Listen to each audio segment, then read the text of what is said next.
اعوذ باللہ من الشیطان الرجیم بسم اللہ الرحمن الرحیم۔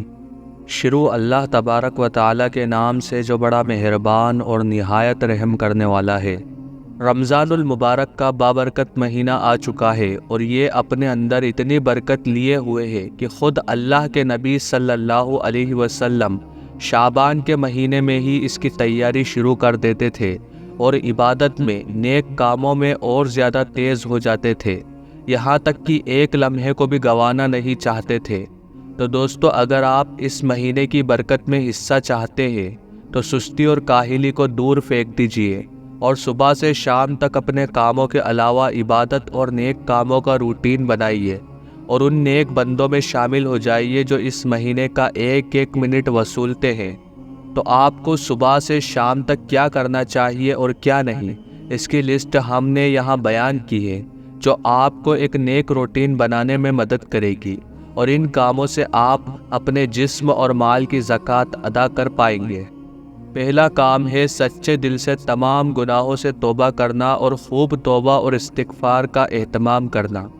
پہلا تو استغفار پڑھنا اور دوسرا ہے کہ اپنی دعاؤں میں اللہ تعالیٰ سے اپنے کیے ہوئے گناہوں کی معافی چاہنا، یہ دھیان میں رکھتے ہوئے کہ کیا معلوم اگلا رمضان ہمیں نصیب ہو کہ نہ ہو۔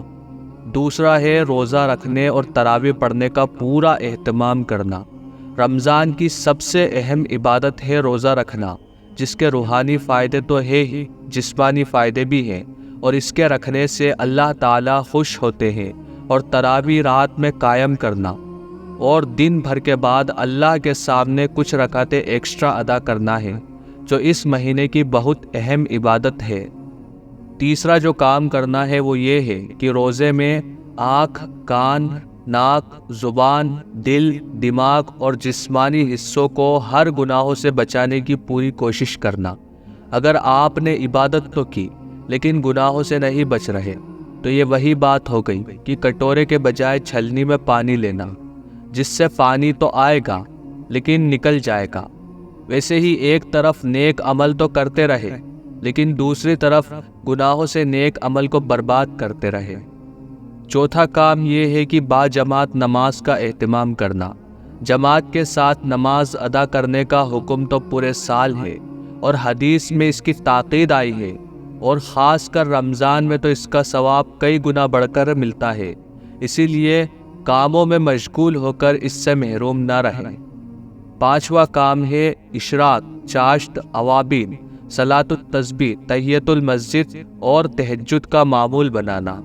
فرض نماز کے علاوہ بہت ساری نفل نماز ہیں جس کی ادائیگی سے ہم اپنے رب سے اور بھی زیادہ قریب ہو سکتے ہیں، اور رمضان میں تو عبادتوں کے لیے بہانہ ڈھونڈنا چاہیے اور کسی بھی طرح کی کوتاہی نہیں کرنی چاہیے۔ چھٹا کام ہے رسول اکرم صلی اللہ علیہ وسلم کی تعلیمات کا مطالعہ کرنا۔ ہمارے آقا حضرت محمد مصطفیٰ صلی اللہ علیہ وسلم نے ایک مسلمان کو نیک اور سچی زندگی گزارنے کے لیے کیا سبق دیے ہیں، اس کو پڑھیں اور حدیث پڑھنے اور اس پر عمل کرنے پر روزانہ کا معمول بنائیں۔ ساتواں کام قرآن کریم کی جتنی تلاوت ہو سکے کرنا۔ ایک تو خود قرآن کی تلاوت کے ہی بہت سارے فائدے ہیں، دوسرا رمضان کا قرآن سے ایسا رشتہ ہے کہ اللہ تعالیٰ نے رمضان میں ہی قرآن اتارا، اور جتنے بھی بزرگان دین اب تک رہے ہیں وہ رمضان میں قرآن سے اپنا تعلق مضبوط بنائے رکھتے تھے اور زیادہ تر وقت قرآن کی تلاوت کرتے رہتے تھے۔ کم سے کم ایک آیت کا ترجمہ اور تفسیر بھی پڑھنا، اور اگر ہو سکے تو تلاوت کے ساتھ اس کا ترجمہ بھی پڑھ لینا۔ آٹھواں جو کام کرنا ہے وہ آپ کو یہ کرنا ہے کہ چلتے پھرتے لا الہ الا اللہ کا ورد کرنا، کبھی کبھی پورا کلمہ پڑھ کر درود شریف پڑھنا۔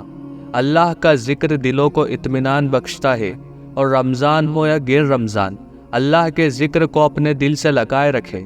اگر آپ ایسا کرتے ہیں تو اس سے نہ صرف زندگی بلکہ آخرت میں بھی سکون حاصل ہوگا۔ نواں کام جنت الفردوس مانگنا اور جہنم کے عذاب سے پناہ مانگنا۔ ان تمام نیک اعمال کے ساتھ ساتھ جب دعا کرنا تو جنت کی طلب کرنا جو نیک لوگوں کی جگہ ہے، اور جہنم سے پناہ مانگنا جو برے لوگوں کی جگہ ہے، اور اگر پورے سچے دل سے آپ نے اللہ تعالیٰ سے کچھ مانگا تو ایسا ہو ہی نہیں سکتا کہ آپ کو نہ ملے۔ ہاں اگر کوئی خلاف کام نہ کیا ہو۔ 10واں، صدقہ کرنا، اللہ کی راہ میں خرچ کرنا اور غریبوں کو افطاری اور سحری میں شامل کرنا ایک بہت ہی نیک کام ہے، اور صدقہ کرنا تو ویسے ہی مال بڑھاتا ہے۔ تو اگر آپ صدقہ کرتے رہے تو انشاءاللہ اس مہینے کا اثر آپ کو پورے سال پر دکھنے لگے گا۔ اللہ تعالی ہماری کمزور عبادتوں اور نیک تمناؤں کو قبول فرمائے، آمین۔